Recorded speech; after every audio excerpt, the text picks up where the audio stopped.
দেশে বছরে ৬ মাস ধরে থাকছে ইনফ্লুয়েঞ্জার প্রকোপ। শীত নয়, জুন জুলাইয়ের গ্রীষ্ম বর্ষায় এর সংক্রমণ বাড়ে কয়েক গুণ। আক্রমণের তুলনায় বয়স্করাই বেশি মারা যাচ্ছেন জানিয়ে সুরক্ষা নিশ্চিতে ঝুঁকিপূর্ণ মানুষের প্রতি বছর মার্চ মাসের আগে টিকা নেওয়ার পরামর্শ বিশেষজ্ঞদের। ফ্লু রোধের পাশাপাশি সরকারকেও কার্যকরী পদক্ষেপ নিতে হবে বলে মনে করছেন তারা। আরও জানাচ্ছেন জাহিদ আহমেদ বাবু। কেবল মৌসুমিতেই নয়, সারা দেশেই এখন দেখা দিয়েছে ছোঁয়াচে জ্বরের প্রকোপ। ভাইরাল এই জ্বরে ভুগছে রাজধানীবাসীও। এই ভাইরাস এমনই, যে কোনো পরিবারে একজনের জ্বর হলে তা ছড়িয়ে পড়ছে অন্যদের শরীরেও। শিশু থেকে বয়স্ক সবাই আক্রান্ত হচ্ছেন ইনফ্লুয়েঞ্জায়।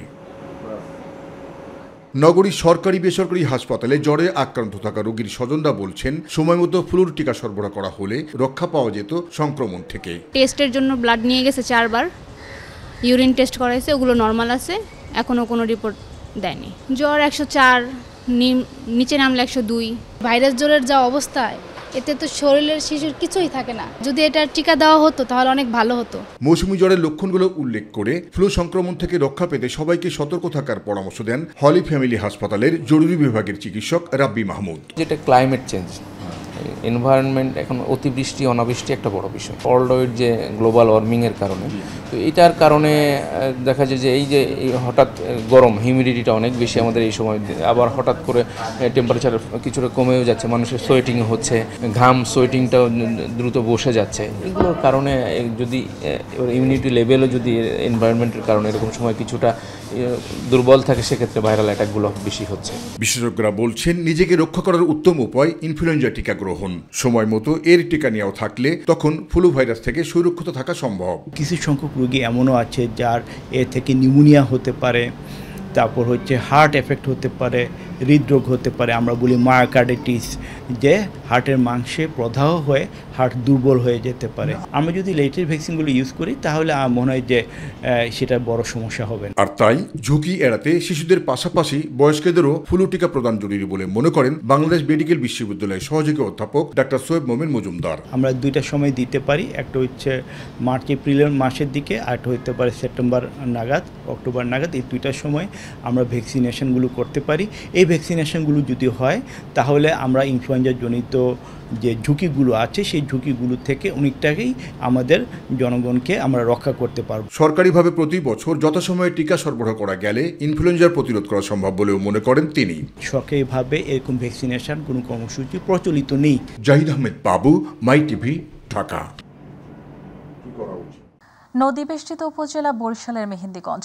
জালের মতো ছড়িয়ে ছিটিয়ে থাকা ছোট বড় নদীগুলো যেমন এই এলাকাকে করেছে সমৃদ্ধ, তেমনি এর ভাঙনের কবলে পড়ে বারবার বদলে যাচ্ছে মানচিত্র। বর্ষাকাল থেকে শীতের শুরুতে নদী ভাঙনে নিঃস্ব হচ্ছে মানুষ, ক্ষতিগ্রস্ত এমনকি বিলীন হয়ে যাচ্ছে রাস্তাঘাট। এর ওপর সাম্প্রতিক আচমকা জলোচ্ছ্বাসে ভেঙে গেছে কয়েকশো কিলোমিটার সড়ক, কিন্তু সংস্কারের তেমন উদ্যোগ না থাকায় ভোগান্তিতে লাখো মানুষ। প্রতিনিধি শামীম হোসেন খানকে সঙ্গে নিয়ে মাহবুব সৈকতের রিপোর্ট। নদী বিধৌত উপজেলা মেহেন্দিগঞ্জ। দক্ষিণের জনপদ বরিশালের এই উপজেলার 16টি ইউনিয়নের মধ্য দিয়ে প্রবাহিত হচ্ছে মেঘনা, তেঁতুলিয়ায়, ইলিশা, গজারিয়া, মাসকাটা, কালাবদরের মতো স্রোতস্বিনী নদী। তাই প্রতিনিয়তই নদী ভাঙনের কবলে পড়ছে এলাকাবাসী। বিশেষ করে বর্ষা মৌসুমে ভাঙনের তীব্রতায় জনপদ বিলীন হয়ে পরিবর্তন হয়ে যায় উপজেলার মানচিত্র।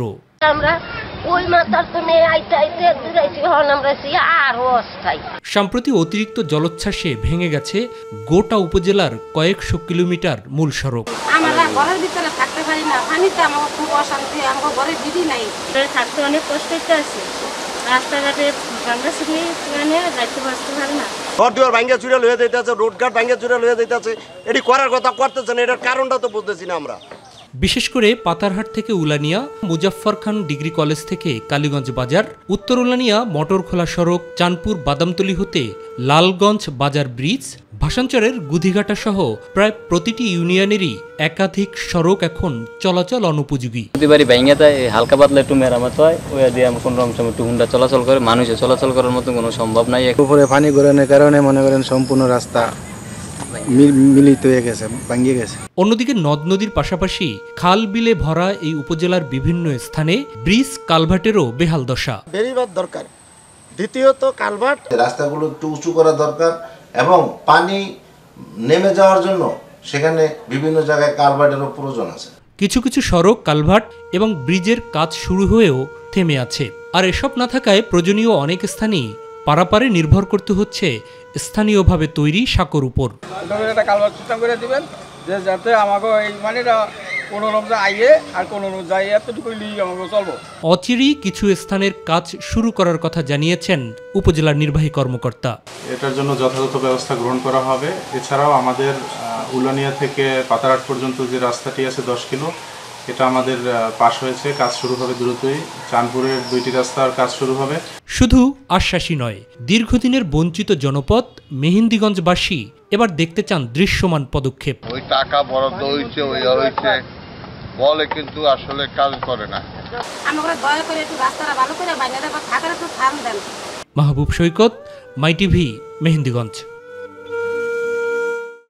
হু হু করে বাড়ছে তিস্তা নদীর পানি। একের পর এক ঢেউ আছড়ে পড়েছে নদীর তীরে। ঢেউয়ের ধাক্কায় ধসে পড়েছে রংপুরের গঙ্গাচড়া উপজেলার মহিপুরের তিস্তা নদীর পশ্চিম তীরে নির্মিত সেতু রক্ষা বাঁধ। এতে হুমকির মুখে সেতু রক্ষা বাঁধ সহ সেতু সড়ক। দ্রুত সময় বাঁধ সংস্কারের দাবি স্থানীয়দের। আর বাঁধ রক্ষার্থে কোনো উদ্যোগ নেই পানি উন্নয়ন বোর্ডের। বিস্তারিত মাহবুব হাসানের রিপোর্টে। গত কয়েকদিন ধরে তীব্র স্রোতের কারণে ভাঙনের ঝুঁকিতে পড়েছে তিস্তা নদী রক্ষা বাঁধ। এতে ভাঙনের ঝুঁকিতে তিস্তার তীরবর্তী হাজারও বেশি পরিবারের বসতবাড়ি। উজান থেকে নেমে আসা পাহাড়ি ঢল আর বৃষ্টিপাতে হু হু করে বাড়ছে তিস্তার বুকে পানি। এতে তিস্তা সেতুর পশ্চিম পাশের প্রায় 900 মিটার দীর্ঘ সেতু রক্ষা বাঁধের বিভিন্ন অংশে আঘাত হানছে তীব্র স্রোতের ধাক্কা। বাঁধটি দ্রুত সংস্কারে উদ্যোগ নেওয়া না হলে পুরো বাঁধটি ভেঙে সেতু ও সড়ক যোগাযোগ ব্যবস্থা বন্ধের আশঙ্কা করছেন স্থানীয়রা। বাঁধটা অনেক হুমকির মুখে আছে। এই তো বাঁধ যদি ভেঙে যায় তাহলে এই নদীর যে সেতুটা দেওয়া আছে দুই পারের মানুষের চলাচলের জন্য এই সেতুটা আসলে হুমকির মুখে পড়বে। এই নদীর স্রোত অতিবাহিত হয়ে আমাদের ঘর বাড়ি প্লাবিত হয়, এর জন্যই তারা দিশেহারা হয়ে পড়েছে। ওই বেরিবারটা মনে করো যে ব্লক ভাঙে গেছে, এখনো কোনো পানি উন্নয়ন বোর্ডের কোনো লোকে ওখানে আসেনি। বারবার বন্যায় বাঁধ ক্ষতিগ্রস্ত হলেও রক্ষণাবেক্ষণে কোনো ব্যবস্থা নেয়নি কর্তৃপক্ষ। এবার নদীতে পানি বৃদ্ধি হওয়ায় বাঁধের 60 মিটার জায়গা ধসে গিয়ে সৃষ্টি হয়েছে বিশাল গর্ত। এতে 3 গ্রামের প্রায় 1000-এরও বেশি পরিবার ও সেতুটি বেশ ক্ষতির মুখে পড়েছে। আমরা চাচ্ছি এই বাঁধটাকে যদি কাজ করানো হয় তাহলে এই ঘরবাড়িগুলা ঠিক থাকবে। মাননীয় সরকারের কাছে আবেদন করব বিভিন্নভাবে প্রকল্পের মাধ্যমে আমাদের এলাকার জনগণকে সুন্দরভাবে বসবাসের উপযুক্ত করে দেওয়ার জন্য আমি বিনীত নিবেদন করছি। তিস্তা নদীর পানি বিপদসীমার অতিক্রম করায় রংপুরের গঙ্গাচড়া, কাউনিয়া ও পীরগাছা উপজেলার তিস্তা তীরবর্তী নিম্নাঞ্চল ও চর দ্বীপচরের বেশ কিছু এলাকা প্লাবিত হয়েছে। নদী ভাঙ্গন ও বন্যা এলাকা পরিদর্শন শেষে সেতু রক্ষা বাঁধ সংস্কারে ব্যবস্থা নেওয়ার কথা জানান রংপুর জেলা প্রশাসক। ইতিমধ্যে পানি উন্নয়ন বোর্ডের সাথে আমার কথা হয়েছে, তাদের যে সকল জিও ব্যাগগুলো আছে তারা জিও ব্যাগগুলো নিয়ে এসে এখন এখানে মানে পাশে দেওয়া শুরু করবে, ফেলা শুরু করবে, যাতে নদী ভাঙ্গনটা রোধ করা যায়। গত 2018 সালে স্থানীয় সরকার প্রকৌশলী বিভাগ 121 কোটি টাকা ব্যয়ে রংপুরের গঙ্গাচড়ার মহিপুরে তিস্তার উপরে দ্বিতীয় সড়ক সেতুটি নির্মাণ করে। সেতুটি রংপুর ও লালমনিরহাট জেলার মধ্যে যোগাযোগ স্থাপনে গুরুত্বপূর্ণ ভূমিকা রাখছে। এখনো এই ভাঙ্গন নিয়ন্ত্রণে আনা না গেলে মারাত্মক ঝুঁকিতে পড়বে সেতু ও সড়কটি। সেতু রক্ষা বাঁধটি সংস্কারে দ্রুতই পদক্ষেপ নেবে সংশ্লিষ্টরা, এমনটাই প্রত্যাশা সবার।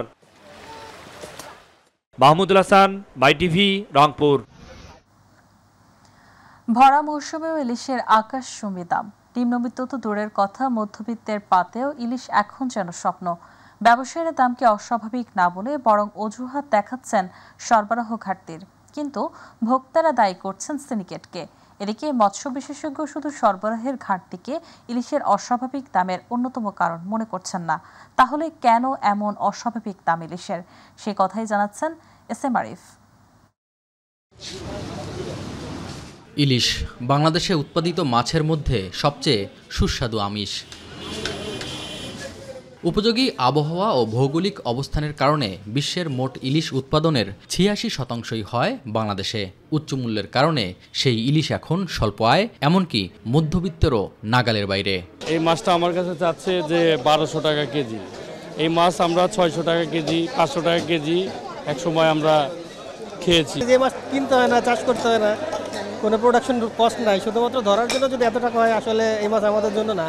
ভরা মৌসুমেও রাজধানীর বাজারগুলোতে ইলিশের দাম আকাশচুম্বী। 600 গ্রাম থেকে 1 কেজি ওজনের ইলিশ বিক্রি হচ্ছে 1200 থেকে 2400 টাকায়। ইলিশের উৎপাদন মৌসুমেও এমন দামের পিছনে সরবরাহ কম হওয়াকে দায়ী করছেন বিক্রেতারা। এই সময়ে যেরকম দাম থাকার কথা ওই রকম দাম না, অনেক বেশি। মাছ হলো কম, আগের মতো মাছ ধরা পড়ে না।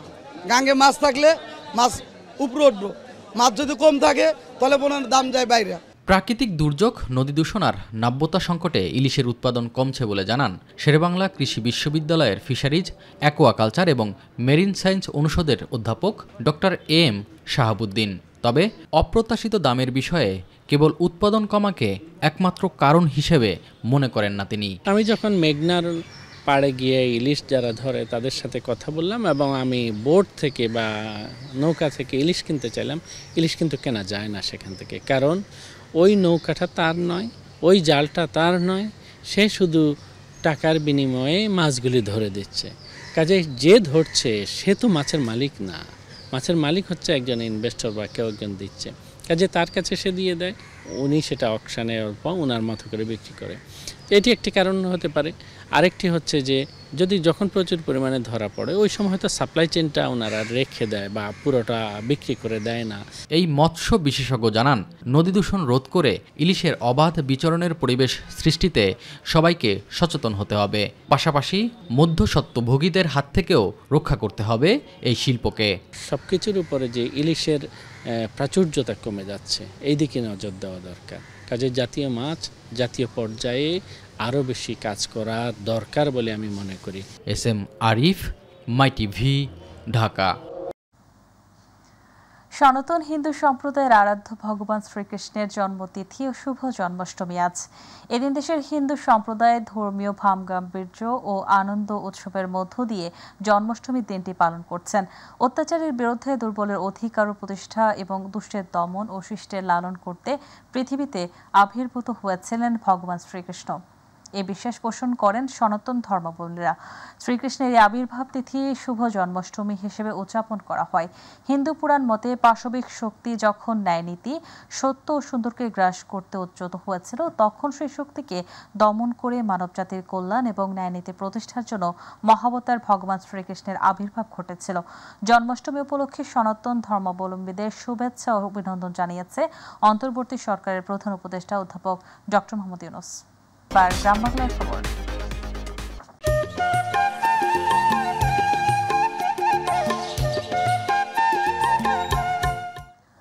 চট্টগ্রাম নগরের বাকুলিয়া এলাকায় একটি পরিত্যক্ত মালামালের গুদামে আগুন লেগেছে। শুক্রবার রাত 2টার দিকে বাকুলিয়া এংসে রোড সংলগ্ন এলাকার গুদামটিতে আগুন লাগে। আজ সকাল 8:30 পর্যন্ত আগুন পুরোপুরি নেভে ফায়ার সার্ভিস জানায়, ব্যক্তি মালিকানাধীন গুদামটিতে পরিত্যক্ত কাপড় এবং প্লাস্টিক পণ্যের বোতল রাখা হয়েছিল। রাতে গুদামটিতে আগুন লাগার খবর পেয়ে পর্যায়ক্রমে ফায়ার সার্ভিসের 9টি ইউনিট আগুন নিয়ন্ত্রণের কাজে যোগ দেন। ভোর 4:45টার দিকে আগুন কিছুটা নিয়ন্ত্রণে আসে, তবে সকাল পর্যন্ত আগুন পুরোপুরি নেভানো সম্ভব হয়নি। ফায়ার সার্ভিস ও সিভিল ডিফেন্সের উপসহকারী পরিচালক মোহাম্মদ আব্দুল মান্নান জানান, গুদামে থাকা মালামাল পুড়ে গেলেও আগুনে কোনো হতাহতের ঘটনা ঘটেনি। আগুন পুরোপুরি নেভানোর কাজ চলছে। কী কারণে আগুন লেগেছে সেটি তদন্ত শেষে জানা যাবে।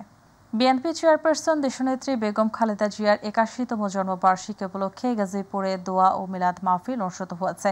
গাজীপুর মহানগর যুবদলের সিনিয়র যুগ্ম আহ্বায়ক SM ইমরান রেজার উদ্যোগে নীলেরপাড়া জামিয়া ইমদাদিয়া মাদ্রাসা ও এতিমখানায় দোয়া ও মিলাদ মাহফিল অনুষ্ঠিত হয়। এ সময় যুবদলের নেতাকর্মী সহ মাদ্রাসার শিক্ষার্থীরা উপস্থিত ছিলেন। পরে দোয়া মাহফিল শেষে সকলের মাঝে মিষ্টি বিতরণ করা হয়। সাবেক প্রধানমন্ত্রী ও বিএনপি চেয়ারপারসন বেগম খালেদা জিয়ার 81তম জন্মদিন উপলক্ষে গাজীপুরে কালিয়াকৈরে আলোচনা সভা ও দোয়া মাহফিল অনুষ্ঠিত হয়েছে। শুক্রবার উপজেলা বিএনপির কার্যালয়ে উপজেলা ও পৌর বিএনপির উদ্যোগে এই কর্মসূচি অনুষ্ঠিত হয়। অনুষ্ঠানে সভাপতিত্ব করেন চাপাইর ইউনিয়ন বিএনপির সভাপতি ডিজি রাব্বানী এবং সঞ্চালনা করেন সূত্রাপুর ইউনিয়ন বিএনপির সভাপতি নুরুল আমিন। এ সময় প্রধান অতিথি হিসেবে বক্তব্য রাখেন উপজেলা বিএনপির সাবেক সাধারণ সম্পাদক পারভেজ আহমেদ। বিশেষ অতিথি হিসেবে উপস্থিত ছিলেন আলী আজম খান সহ স্থানীয় নেতৃবৃন্দ। অনুষ্ঠানে বেগম খালেদা জিয়ার সুস্থতা ও দীর্ঘায়ু কামনা করে বিশেষ মোনাজাত করা হয়। জেলা ছাত্রদলের সাধারণ সম্পাদক মোনাজাতে অংশগ্রহণ করেন। কুমিল্লা দক্ষিণ জেলা বিএনপির আহ্বায়ক কমিটির সদস্য ও চৌদ্দগ্রাম উপজেলা বিএনপির সিনিয়র যুগ্ম আহ্বায়ক ডাক্তার গোলাম কাদের চৌধুরী বলেছেন, বিএনপি জনগণকে নিয়ে নির্বাচন করবে। আমরা সকলেই নির্বাচন চাই। শুক্রবার কুমিল্লা চৌদ্দগ্রাম উপজেলায় কনকাপত ইউনিয়ন হিঙ্গুলা হাসানিয়া উচ্চ বিদ্যালয় মাঠে প্রধান অতিথির বক্তব্যে তিনি এসব কথা বলেন। এর আগে চৌদ্দগ্রামের কনকাপত ও শুভাপুর ইউনিয়নে সাবেক প্রধানমন্ত্রী বেগম খালেদা জিয়ার ৮১তম জন্মদিন উপলক্ষে মিলাদ ও দোয়া মাহফিল অনুষ্ঠিত হয়।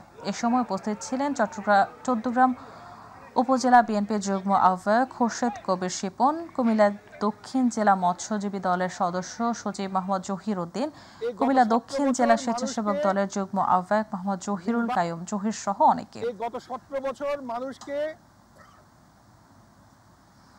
বিএনপি চেয়ারপারসন ও সাবেক প্রধানমন্ত্রী বেগম খালেদা জিয়ার ৮১তম জন্মদিন উপলক্ষে গাজীপুরে মিলাদ ও দোয়া মাহফিল অনুষ্ঠিত হয়েছে।